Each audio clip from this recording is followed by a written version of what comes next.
It's time for World Brief. And we start off in Lebanon, and where the second wave of the explosions, where at least 20 people have been killed and more than 450 others have been wounded by second wave of explosions from wireless communication devices in Lebanon. Reports say a large number of walkie-talkies used by the armed group Hezbollah blew up in the southern suburbs of the capital, Beirut, the Bekaa Valley and the southern Lebanon, which are seen as its strongholds. Hezbollah blamed Israel for Tuesday's attack and vowed revenge. The attacks, which were widely believed to be carried out by Israel targeting Hezbollah, have hiked fears that the two sides' simmering conflicts could escalate into an all-out war. I know we discussed this, this yesterday a bit, but let me take the other stories and then we can dissect from Lebanon, the war, Israel and Hezbollah, and then in the United States of America, where it's 48 days to elections. Trump is again insisting that he can win the state of New York, a Democratic stronghold, as he held a rally in Uniondale on New York's Long Island. He ripped into Democratic leadership in New York City and the state, blaming them for homeless people living in what he called, in his words, horrible, disgusting, dangerous, filthy encampments. Trump also says he plans in the next 2 weeks to visit Springfield, Ohio, the famous the eating cats and dogs. That's been the center of false accusations from the former president and his running mate, J.D. Vance, that members of the city's Haitian community are abducting and eating cats and dogs. I'm thrilled to be back in the state I love with thousands of proud, patriotic New Yorkers who are really the heart and soul of America. We know that. And the reason I'm here is because it hasn't been done in many decades. It hasn't been done for a long time, but we are going to win New York.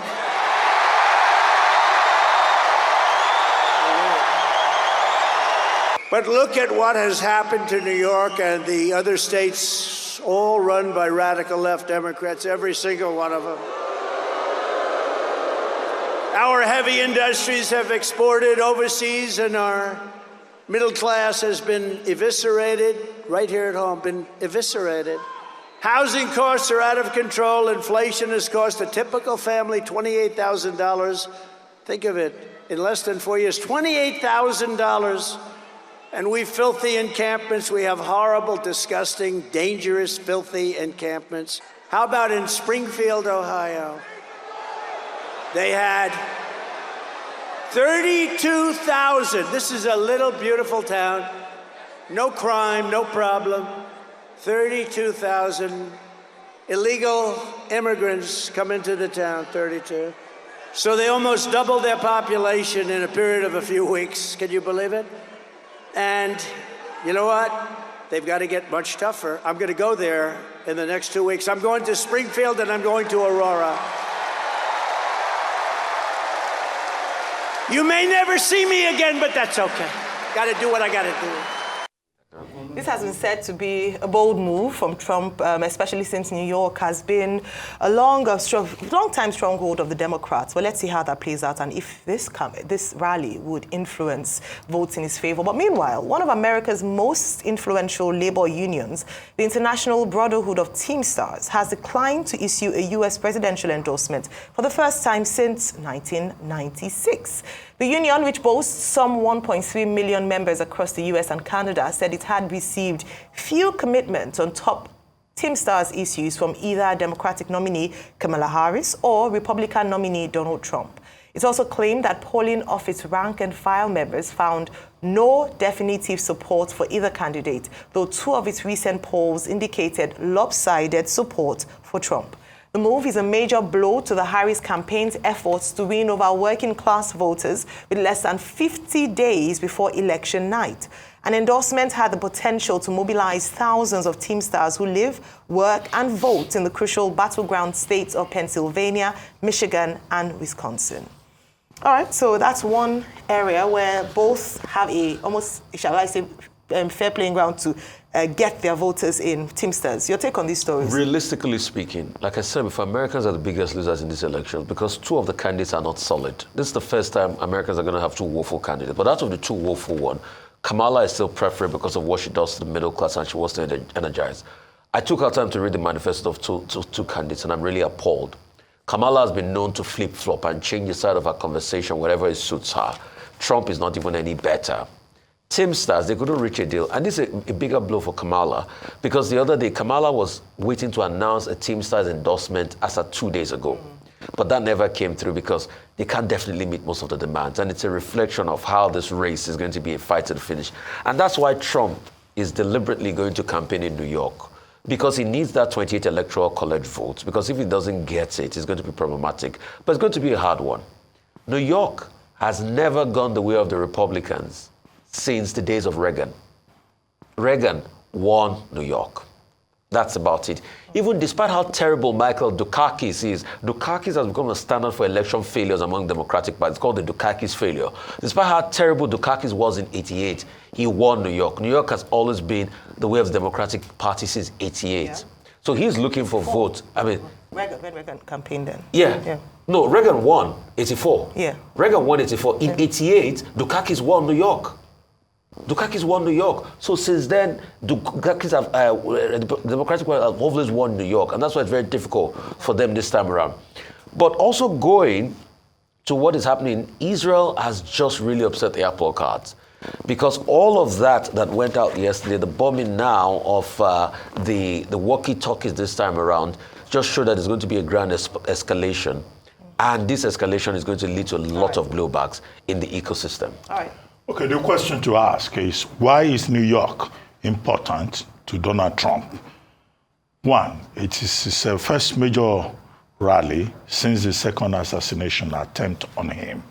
Characteristically, he was defiant, he was bombastic, and he focused on the same issues about immigration and confidence that he will want to win New York. New York is his place of birth, but New York is not a battleground state. It has never voted for the Republicans. 2016, they lost New York. 2020, they lost New York. But the only place that is a battleground space in New York is Long Island. But it was at the Nassau Coliseum yesterday appealing to the people. But, you know, the Democrats, they may well again still win New York. But the emphasis here is the fact that this is his first major appearance after the attempt on him, and also that it's a blue state that he wants to turn to red. Will he succeed? That remains to be seen. The second thing is about the International Brotherhood of Teamsters Union. Now, the two polls that body conducted favored Trump. 59.3, for Trump in the first one, 53% for Trump in the second one. But this is a union that is diverse. So although the executive body may say, well, the polls do not show us that somebody is the preferred candidate among our 1.3 million members, well, the thing is that some of the members have decided to make their own choice. And in some of the battleground states, the local Teamsters, have decided to vote overwhelmingly for Trump, particularly in Wisconsin, Pennsylvania, Nevada, Colorado. Nevada and Colorado, they are not battleground states, but that's what the result that they have found. But it puts the Teamsters Union at an advantage because there are issues on the ground, the PRO Act, the Railway Labor Act, and then contract disputes. And it is surprising that they are not supporting the Democrats, or they are not supporting anyone, because they have made it clear, or rather the fact is known, that President Biden will be the first American president to join the picket line on labor issues. So organized labor in the United States, a major factor in this election, is fighting at the level of policy, is fighting at the level of direction. But these are issues we will see who is favored at the end of the day by the labor union. Finally, from pagers, we have moved to walkie-talkies explosion, from pagers to radio. Now, what the Israelis are showing, they are no longer trying to disown or reject responsibility, although there is no official statement to that. They are saying that this battle has entered a new phase, and it's now technological war. And I was making the point yesterday about the vulnerability of all of us in the face of technology. We have seen that you are no longer safe with your walkie-talkies. You are no longer safe, even with pagers. In fact, you are not safe with your phone. Now, those devices by Hezbollah were ordered from a firm in Hungary. And from Israel to Hungary, the Israeli Defense Forces and the Mossad, secret force, the secret service of Israel, they were able to compromise, those devices. And the effect is what you have seen. Yesterday, about 14 people died, 250 were injured, in addition to the 2,700 that were injured the day before, and the another 12 that died. Today, in Paris, diplomats from the US, UK, France, Germany, and the United States are going to meet to see how to prevent an escalation of the war. Will they succeed? Will they be sincere? Will the UK and the United States committed to defending the interests of Israel? That's a bigger question. All right, very scary there. Antonio Guterres has come out to say that the concerns around this escalating tensions in that area whilst they seek to get some kind of ceasefire deal. But let's move on to news headlines across the globe, and we begin in Nigeria with This Day newspaper, a newspaper of record. It leads with a story we discussed earlier today. CDS as Chief of Defense Staff to Obaseki. We have Tinubu's mandate to ensure free, fair poll in Edo State. The governor has begged the general to talk to IGP on fairness. We talked about that earlier on. Also, we have the party constitution, not governor, removed Abure.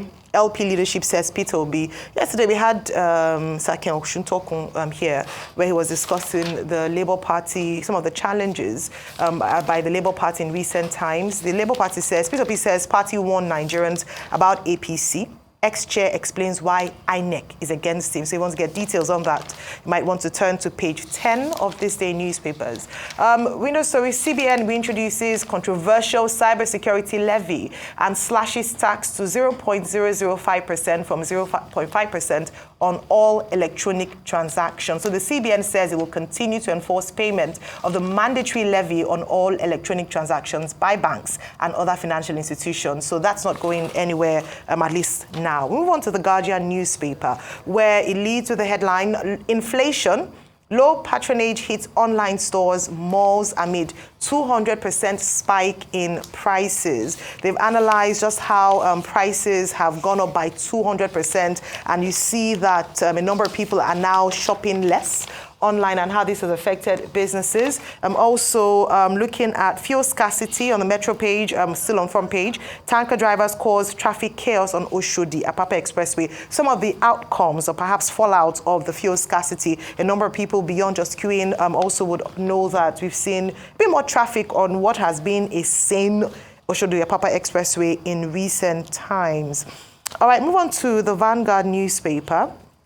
The Vanguard newspaper talks about also still on Edo gubernatorial elections. This has dominated a number of the newspapers this morning. CDS police, NSCDC warn troublemakers. The warning is clear, it's bold, and hoping that people troublemakers who desist from making any kind of trouble come Saturday. Move on top, we have major marketers begin lifting of petrol from Dangote refinery. I believe today is day 3 or 4 full operations at the Dangote refinery, and still talks that major marketers have begun lifting petrol from the Dangote refinery.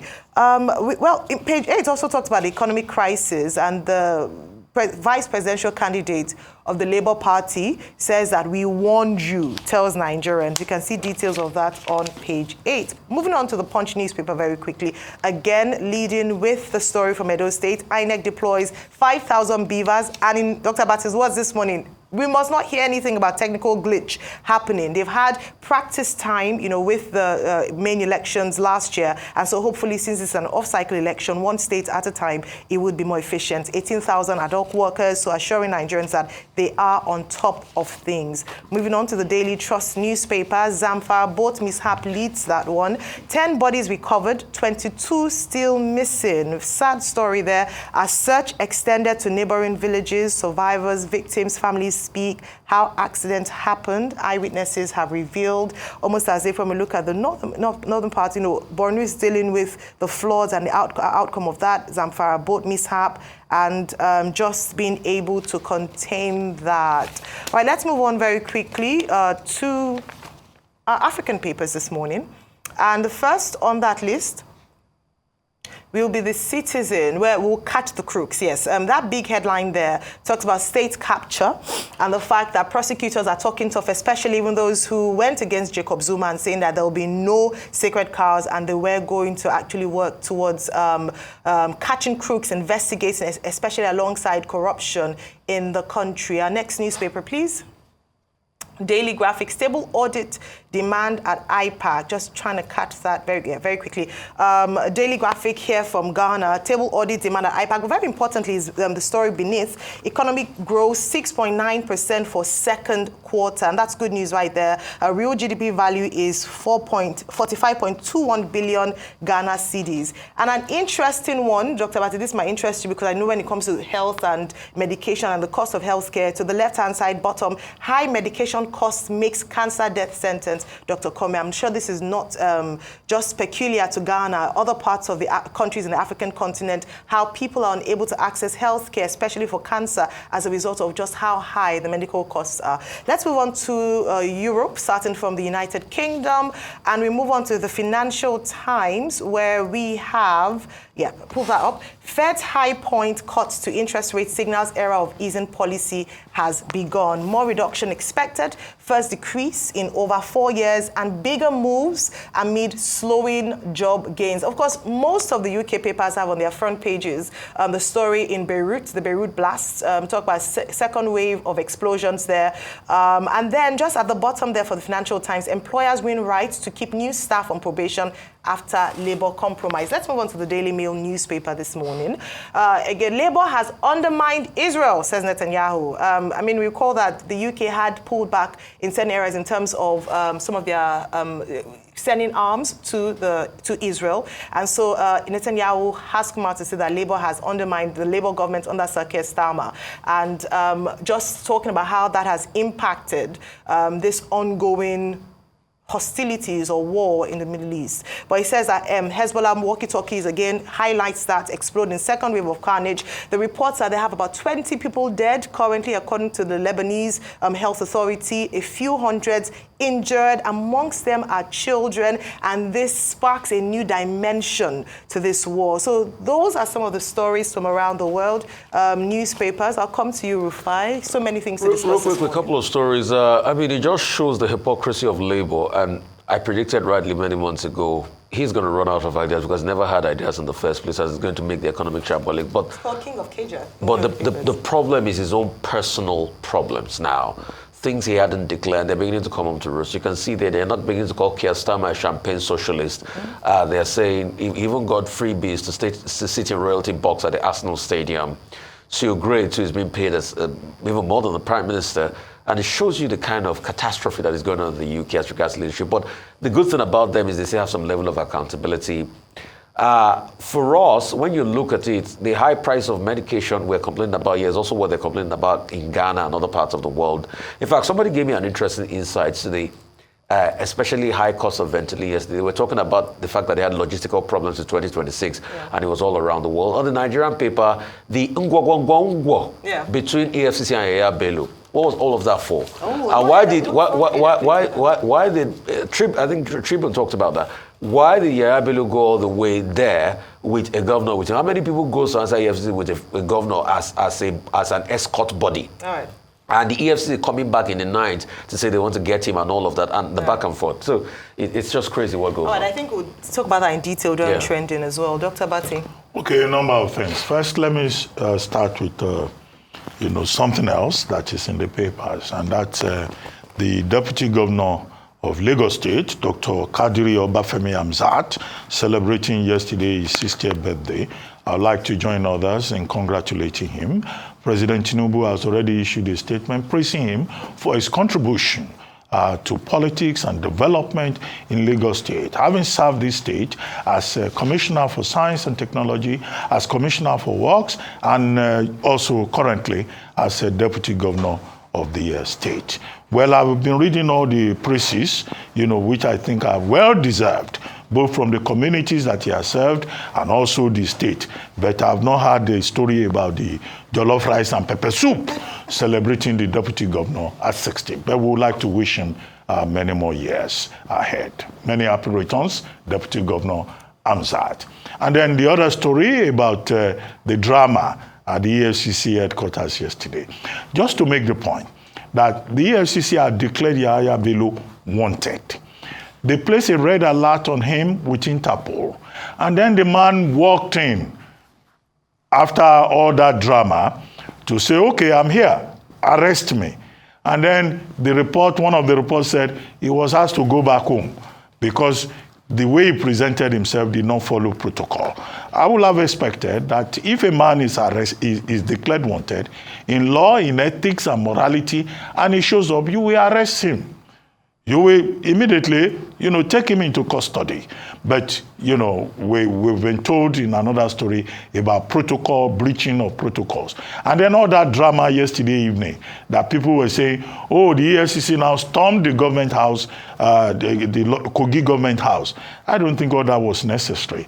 If the man has been alleged to be, to have questions to answer with regard to 80.2 billion naira, as they allege, he should have been taken into custody. Right. To turn him back is another way of saying, oh, maybe the man does not have a case to answer. Yeah. The drama could have been avoided. Yes. But we hope that beyond this, we'll get to the basic issues and the court, would continue with its process. Absolutely. Well, thank you very much for your analysis this morning.